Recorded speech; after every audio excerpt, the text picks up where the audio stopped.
Recuerda darle like, suscribirte y activar la campanita. Abrazo familiar. Me gusta. Nuestro oxígeno, nuestro oxígeno, nuestro oxígeno. El bullying o acoso escolar tiene efectos negativos en la salud y en el bienestar de los niños. También en el rendimiento académico, especialmente si dicha violencia se repite en el tiempo o es severa en el colegio. Hoy vamos a reflexionar sobre los efectos del bullying, si su niño está siendo afectado por bullying o su niño está afectando a otro niño por bullying. ¿Qué puede pasar? ¿Cuál puede ser la solución? Pero también sabía usted, amable oyente, que hay bullying o acoso en personas adultas. Sobre todo esto vamos a reflexionar con una especialista, la doctora Mabel Rojas. Ella estará con nosotros en un instante. Nuestro oxígeno por todo el ar con Carlos Ramírez. Nuestro oxígeno. Bienvenidos, amables oyentes, y bienvenida, Marian. Carlos Alberto, muchas gracias. Un saludo cordial para usted y para todas las personas que nos escuchan. La palabra bullying no puede convertirse en algo normal que escuchamos día a día. El impacto que esto está generando en la sociedad es algo que debe de alguna manera sacudirnos a nosotros los adultos. Venimos de escuchar a un niño de 18 años que entra a una escuela y mata a otros 21 niños de primaria. Acabamos de escuchar en nuestro país como dos chicos, uno de 13 y uno de 11, estaban jugando un videojuego y el de 13 mató al de 11 porque perdió. Entonces venimos de un contexto en el que estamos como normalizando que uno lo molesten en el colegio, pero ya se está pasando la raya de acabar con la vida de otro.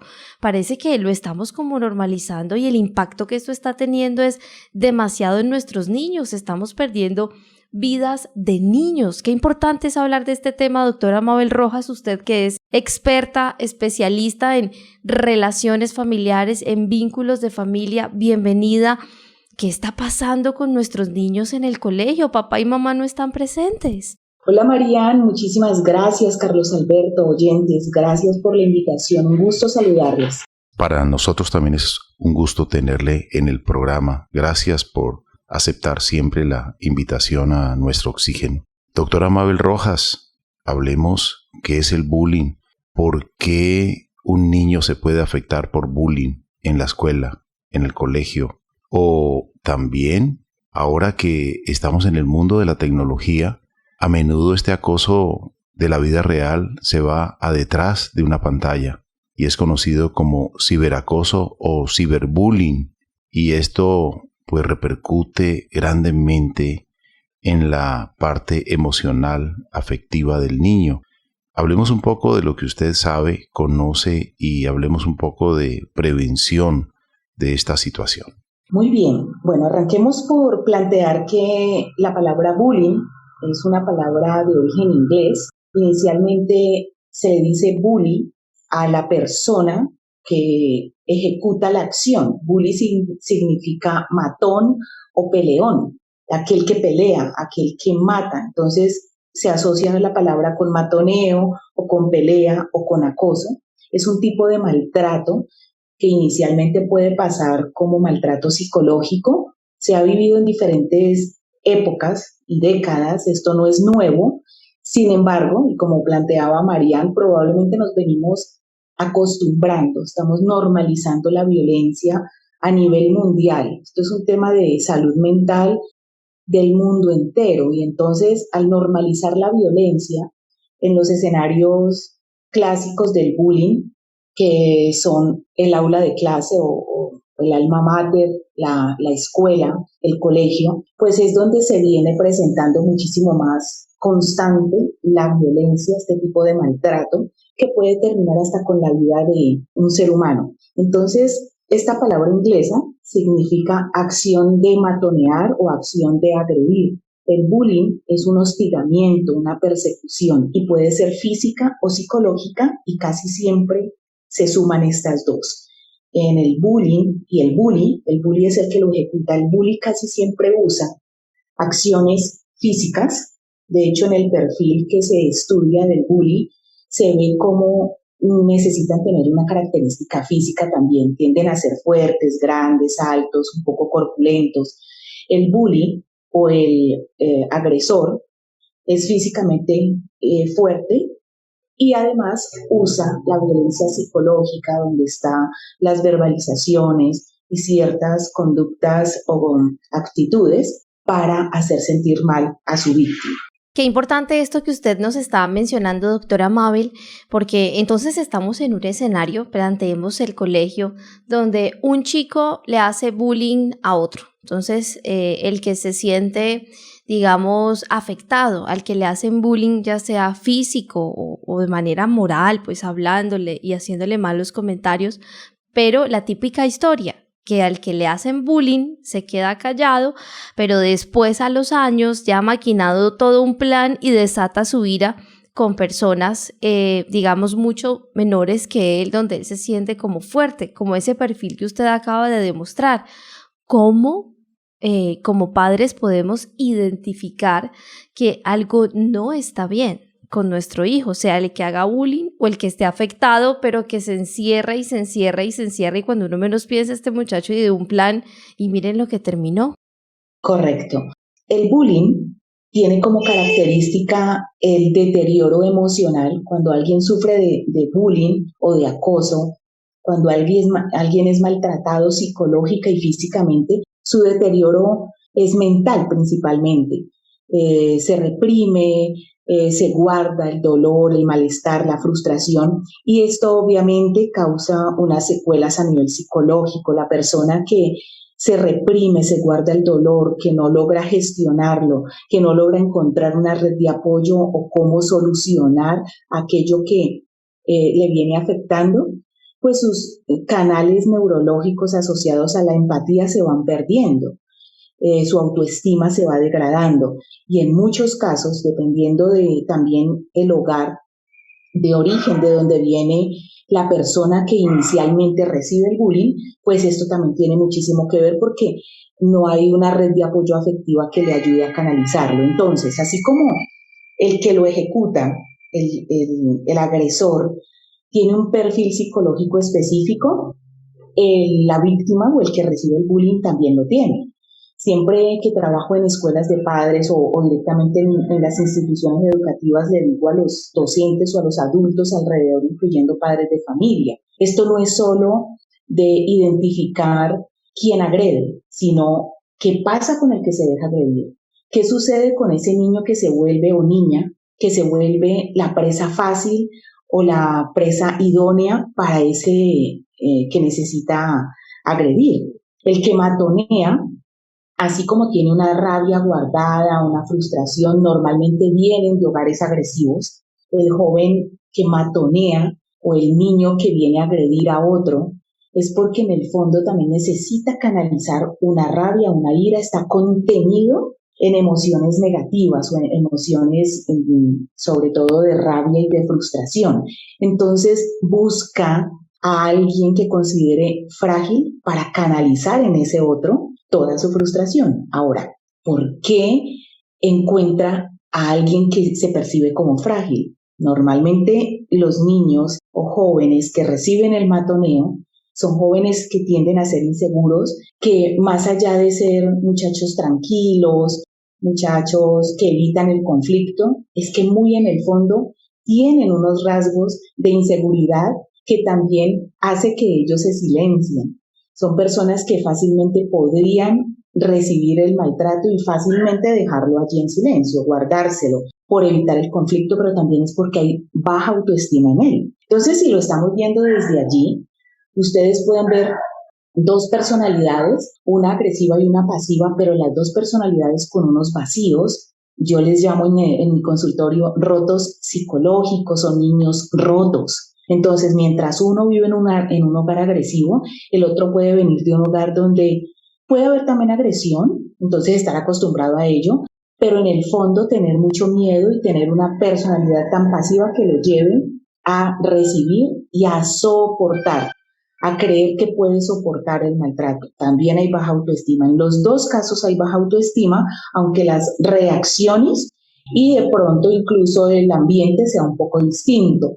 Se ha visto también que en el niño que recibe el bullying o el que pareciera la presa fácil para recibir el matoneo, puede tener tendencia a la sobreprotección. Niños que no saben cómo enfrentar cosas, sino que siempre huyen o tienen mucho temor de todo por la misma sobreprotección. Siempre le digo a los padres de familia, mire, el abandono es tan negativo como la sobreprotección, porque en los dos escenarios dejamos sin herramientas a los chicos para poder enfrentar la realidad. Qué dura realidad cuando se sufre de bullying y según se dice, doctora Mabel, Marian y amables oyentes, en algunos estudios que el bullying es muy, pero muy antiguo, como usted también lo decía. Ha existido, existe y si no le prestamos atención, pues existirá y realmente con sus consecuencias. Vale la pena entonces, doctora Mabel, que hablemos un poco sobre las soluciones que se puedan practicar en un entorno donde esté ocurriendo bullying. Creo que una de las primeras cosas es identificar, darse cuenta, tener la atención, en el caso de los profesores, con los alumnos, porque hay profesores que están de espaldas a sus alumnos, a las problemáticas de sus alumnos, y cuando se dan cuenta es tarde. Ha ocurrido algo muy grave en el colegio, como en el caso que mencionaba Marian, de algunas situaciones que han pasado en los Estados Unidos, en escuelas de los Estados Unidos. Entonces creo que hay que prestarle un poco más de atención porque la violencia en la escuela, la violencia en la vida de un niño es demasiado grave. Carlos Alberto, pues para hablar de soluciones debemos empezar por identificarlo. O sea, el primer paso es identificar cómo está el ambiente familiar. Si estamos entendiendo el perfil, tanto del que acosa, del que hostiga, como del que lo recibe, estamos diciendo que una vez más, todo arranca en casa. ¿Qué sucede en casa? ¿Cuál es el ambiente familiar en el que el niño se rodea? Hay una situación bastante compleja y aquí el tema de trabajar en equipo entre el colegio, la institución educativa y la familia es bien importante, pero también tenemos cada vez menos interesados a los padres, por ejemplo, en ir a una escuela de padres, se les hace un llamado y no llegan. Y precisamente los padres de los chicos que más necesitan ayuda son los que menos acuden al llamado de la institución educativa o de un psicólogo o del trabajador social de la institución. Entonces, muchas veces digo porque participo en muchas actividades escolares de instituciones de la ciudad, donde esa convocatoria se hace muy limitada. Se convoca a los padres de familia a una charla sobre violencia familiar, por ejemplo. Fue una de las últimas que he dictado en este mes. Y van 5 o 7 padres de familia, de 200, de 150 padres. Van solo por la libreta de notas o llegan tarde porque saben que lo primero es la charla. Entonces es una toma de conciencia de nosotros como padres. No tengo tiempo, pero nuestro hijo nos necesita. El tiempo, yo les digo a los padres, el futuro de los niños ellos no son el futuro, son el presente, porque en el presente van a construir el futuro. Entonces, si los padres no nos hacemos cargo del ambiente familiar, identificar cómo está la relación de pareja. Un niño que crece viendo a sus padres violentándose, un niño que crece viendo a su padre que todo lo resuelve con gritos, azotando la puerta, o a él mismo criticado, juzgado, arrinconado, pues es un chico que va a salir a la escuela a ver a su amiguito, el más bondadoso, el más tranquilo, el que él considera tal vez, entre comillas, que es un bobo, porque así los tratan, es un bobo, va a agredirlo, porque va cargado desde su casa. Y tal vez ese otro niño viene de una mamita que a lo mejor está sola. No quiero decir con esto que las madres solteras todas sobreprotejan, pero también tenemos un porcentaje muy alto de mamitas que son las que se encargan solas del proceso o no está ni siquiera la mamá, sino los abuelos, niños sobreprotegidos con mucho miedo, cuidádose para allí no vaya, venga lo llevo, venga lo traigo, yo lo visto, yo le doy. Niños que no se les permite desarrollar unas habilidades psicosociales también para enfrentar a un no o no te permito esto. Cuidadito, no vaya a pelear, pero también no se le da herramientas para, debes avisarle a tu maestra. Entonces todo empezaría en casa. Si nos vamos a ir a buscar soluciones, empiezan a identificar en casa nuestro niño qué tan temeroso es, cómo lo estamos preparando para si se siente amenazado, si se siente irrespetado, o en el otro extremo, cómo está nuestro ambiente familiar, estamos en medio de un divorcio o nos agredimos verbal y físicamente, cómo reacciona nuestro niño a esto, qué vamos a hacer con nuestro muchacho que lo está persiguiendo, o se le castiga, cómo se le está amonestando cuando comete un error, se le humilla, se le arrincona o se le exalta, se le aplaude. Entender cómo es la crianza. En otros programas donde ustedes me han invitado les he planteado cómo el 87% del proceso educativo realmente está en casa. El modelo de pareja, de papá, de mamá, el modelo de la norma, cómo se maneja el respeto en casa, cómo respetamos a los vecinos, cómo nos respetamos a nosotros mismos. Ese modelo es en casa. El 13% es aprender a leer y escribir y hacer el día de mañana fórmulas matemáticas. Pero entonces el proceso educativo que arranca en casa se refuerza en la escuela. Y ahí necesitaríamos la segunda parte, que es el trabajo en equipo, entre docentes y familia, que sean los padres quienes continuamente van y llevan el niño o lo recogen para que tengan tiempo de hablar con los docentes, de escuchar. Padres que se vuelvan un poco más cercanos a la institución educativa, en lugar de verla como una amenaza o dejé mi muchachito aquí hasta luego, vuelvo por él a las 5 o al mediodía, pero no hay un trabajo en equipo. Y ya lo demás sería lo que se trata de hacer, son campañas educativas, pero si el origen o en el inicio, que es la familia, no hay compromiso, por más campañas educativas que haya en los barrios, en las ciudades, en los departamentos, esto se va a quedar corto, porque la familia arranca en la pareja y la pareja arranca en la persona. Hacemos este programa porque sabemos que la vida tiene sentido. Y lo más importante de la vida es la vida misma. Nuestro oxígeno, la otra radio. Doctora Mabel Rojas, esto que usted está mencionando es sumamente valioso e importante. A mí me encantaría que el mundo entero escuchara este programa, esto que usted nos ha compartido hasta ahora y que se tradujera en todos los idiomas.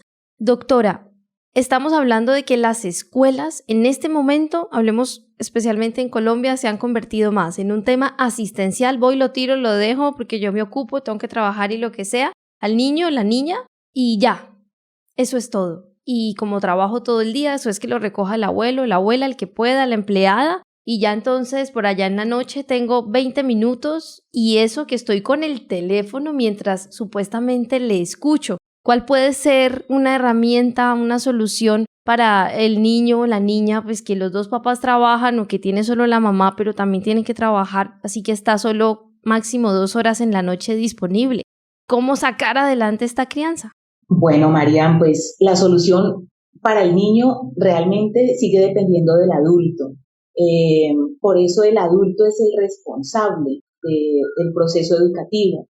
Cuando no hay un papá y una mamá, porque no están o no sacan el tiempo como tú lo planteas, solo llegan 20 minutos con su celular en la mano y ni siquiera miran al niño a los ojos, no le preguntan, no revisan tareas, no sacan un tiempo para acostarlo y hablar por lo menos mientras se acuesta, porque ese es el otro tema. Entiendo que hay padres que trabajan todo el día, es una realidad también, que solo llegan es en la noche, pero así sea media hora, le digo a los padres, media hora.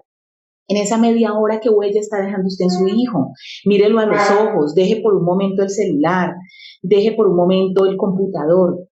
Si ya lo está acostando, aproveche, ayúdelo a empijamar, hable con él mientras lo empijama. Pregúntele cómo estuvo el colegio, cómo se viene sintiendo, cómo se llama su mejor amigo, qué es lo que más y menos le gusta de su colegio, de su profe. Es hablar con los chicos, hablar con los niños. Pero eso debe ser un hábito que se debe desarrollar desde el inicio, desde que están recién nacidos. Pero si no nos acostumbramos a hablar con los niños, hoy en día se le pasa al niño de meses, de 1 año, una tablet para que no llore, sino que juegue ahí y le ponga un juego. El problema no es la internet, el problema no son los dispositivos electrónicos, el problema está en nosotros, que hemos perdido el contacto humano. Queremos que nos haga caso, entonces como no tenemos una relación con ellos, le ponemos la nana digital, que es el computador, es la tablet o es el celular, los ponemos a jugar. Niños sobreestimulados sensorialmente, y digo sobreestimulados porque es más de lo necesario, con un dispositivo. Si le hace daño a un adulto trasnocharse, levantarse a la madrugada, a ver el celular, porque neurológicamente hay un cambio allá adentro. La adicción a estos dispositivos es real, no porque sea malo el dispositivo, no porque sea mala la internet, sino el mal uso. Entonces, cuando hay un mal uso o un uso excesivo o a temprana edad de estas herramientas cibernéticas, pues se desajusta la parte neurológica. Tenemos niños hiperactivos ya de 1 año, de 3 años, y empiezan a medicarlos. Entonces, todo esto ha ido desajustando la realidad de la familia, de la crianza. Es una conciencia que deberíamos tomar incluso antes de embarazarnos.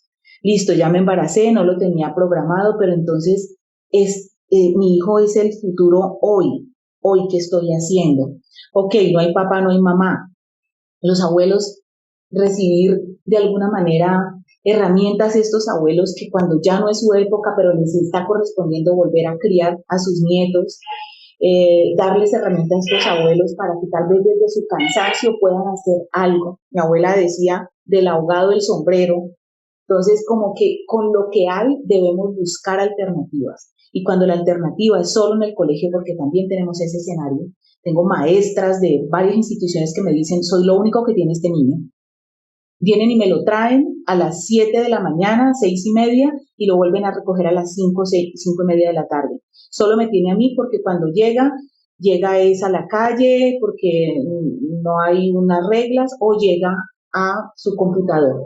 Entonces, estas maestras, lo que les queda es humanizar ese proceso. Y es que más allá de enseñarle a leer y a escribir, es poder dejar huella en ese niño. Entonces, lo que nos queda es el que esté allí frente a un infante, entender que está frente a el futuro de nuestra nación, en realidad, de nuestro país, y no es solo culpar al otro, sí es tratar de buscar alternativas, pero si definitivamente los padres hacen caso omiso, hay que, como educadores, como institución, buscar las herramientas que nos queden. Lastimosamente también tenemos otro escenario, son los docentes con 30, 50, 60 estudiantes en una sola aula, complicado también para ellos, llenos de papeleo. Entiendo todo eso porque esa es la realidad que vive nuestro país a nivel educativo, a nivel familiar hoy en día. Pero si seguimos solo viendo las estadísticas negativas, pues solo nos vamos a lamentar. Hay personas, hay abuelos, hay mamitas solteras, papás solteros, viudos, y hay docentes que ponen ese granito de arena porque sabemos que no hay más. Doctora Mabel, Marián y amables oyentes, estaba leyendo un poco sobre lo que significa el bullying y también las soluciones que han planteado. Hay programas muy efectivos que están funcionando hace muchos años, porque la intimidación infantil, el maltrato, el acoso escolar, es la principal causa de muchos suicidios en niños y jóvenes escolares. Este fenómeno que denominó bullying el psicólogo sueco Dan Olweus, considerado una eminencia mundial, el investigador lleva más de 45 años tratando estos casos a víctimas y verdugos, y él creó un exitoso programa de prevención. Se dedicó de lleno a la investigación e intervención trabajando con niños y jóvenes de las escuelas de Suecia y Noruega, a partir del suicidio de varios jóvenes escandinavos víctimas de este flagelo. Hacia 1970 inició un programa a gran escala considerado el primer estudio científico sobre los problemas de bullying en el mundo. En 1980 condujo el primer estudio de intervención en el mundo, documentando un número significativo de casos con efectos positivos, reduciendo considerablemente esta catástrofe. Pionero en este tema a nivel mundial, creó una estrategia con la que ha reducido los abusos entre estudiantes y colegios de distintos países, como Japón, Inglaterra, Estados Unidos. Consiguió que se pasaran leyes e involucró a varios gobiernos a respaldar una fuerte campaña contra el bullying. Doctora Mabel, creo que hay soluciones planteadas por muchos investigadores. Usted como psicóloga, pues también analiza, trata estos temas. Reflexionemos un poco sobre las investigaciones, sobre las soluciones que hay y que están funcionando. Si nos damos cuenta, en el caso de Olweos, entre los 70 y los 80 ya se venía hablando de esto, lo dijimos al inicio del programa, y es que esto no es nuevo. Nos preguntaríamos por qué en el 2020, 2022, casi en el 2023, no hay una campaña lo suficientemente fuerte en un país como el nuestro, en una cultura como la nuestra, emocional, que uno diría, uy, esto es tan importante que emocionalmente debería movilizarnos a todos. Y sí, moviliza la noticia. El niño que se suicidó, el niño que está con antidepresivos, pero también si nos damos cuenta, en los años 70 había un poco más de respeto por la escuela, la autoridad de la escuela. Incluso había padres que decían, si me llega una queja, yo le castigo, y le creían al docente, ¿no? Entonces, no estamos hablando de volver a la violencia física y al castigo físico, estamos hablando desde por qué hemos perdido el contacto, el trabajo en equipo, la interacción con el docente, que es el que está 6, 7, a veces hasta 15 horas con nuestros hijos. Y nos los regresan a la casa, pero está mucho tiempo allá, aunque la base es la casa. Ese trabajo entre escuela y hogar se ha perdido notoriamente. Ya no hay tanto interés, incluso hay padres que llega la nota a la casa y o se enojan, pero no van y hablan con el docente, no interactúan, o le dicen al chico, no, esto es que se la tienen montada, mijito, ¿sí? Pero no se soluciona. Entonces, una de las grandes soluciones realmente, valga la redundancia aquí, es volver a ese origen de la relación entre escuela y casa. Por otro lado, entender que un niño termina en el suicidio no porque quiera morirse. Un niño termina suicidándose porque hay demasiada impotencia, demasiada frustración y tristeza, porque recordemos que este matoneo o este bullying no es solamente apodos, son amenazas, son chantajes, incluso con miradas. Ya allí puede haber una sensación de ataque a mi autoestima. Existe el bullying físico, que tiene que ver con las patadas, los golpes. Yo me acuerdo en mi época que era el cabezazo y entonces le ponían la chaqueta a uno en la cabeza y le daban palmadas. Esto es matoneo. Lo que sucede es que eso se fue normalizando con los años. Y les estoy hablando de mi etapa escolar, años 80. Y ya eso existía. Estamos hablando que desde los 70 se vienen haciendo investigaciones, en los 80 se empezó a hacer las campañas de intervención, las propuestas ya de pronto más clínicas de manejarlo, pero estamos en el año 2022 y las campañas, aunque hay colegios que las tienen, todavía tienen por deficiencia la ausencia de los padres. Mientras los padres no se incorporen a esto, que es donde el padre de familia puede decir, bueno, sí, hijo, no burlarte de tu amigo, esto ya es bullying, es irrespeto, puedes lacerar su autoestima.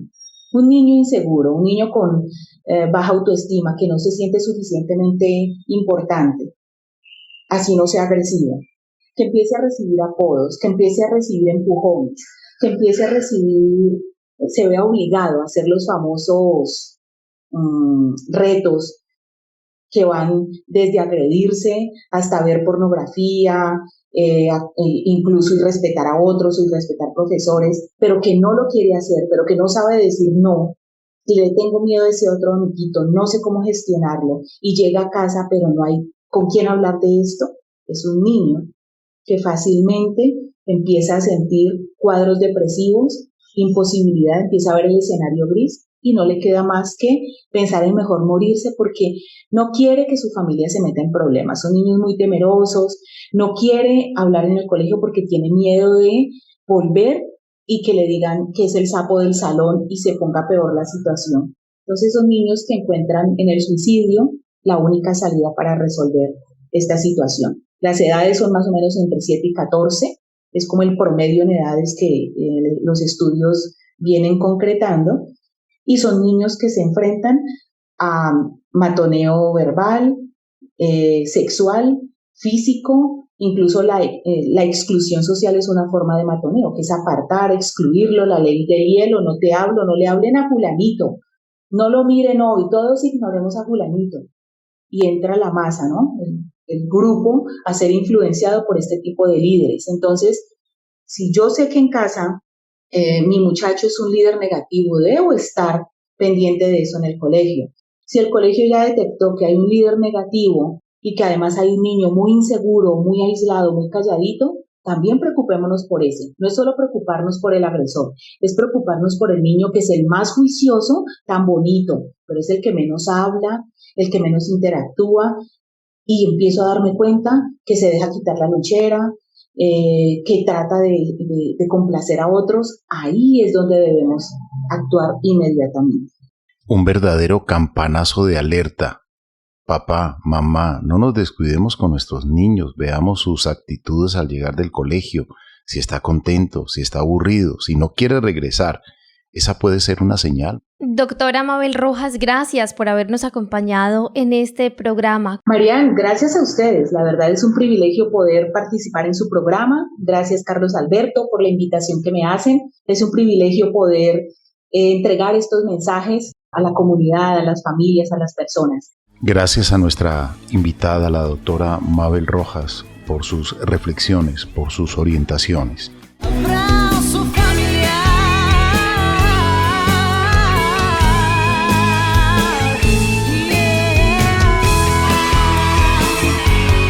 Recuerda darle like, suscribirte y activar la campanita. Soy feliz cuando me dan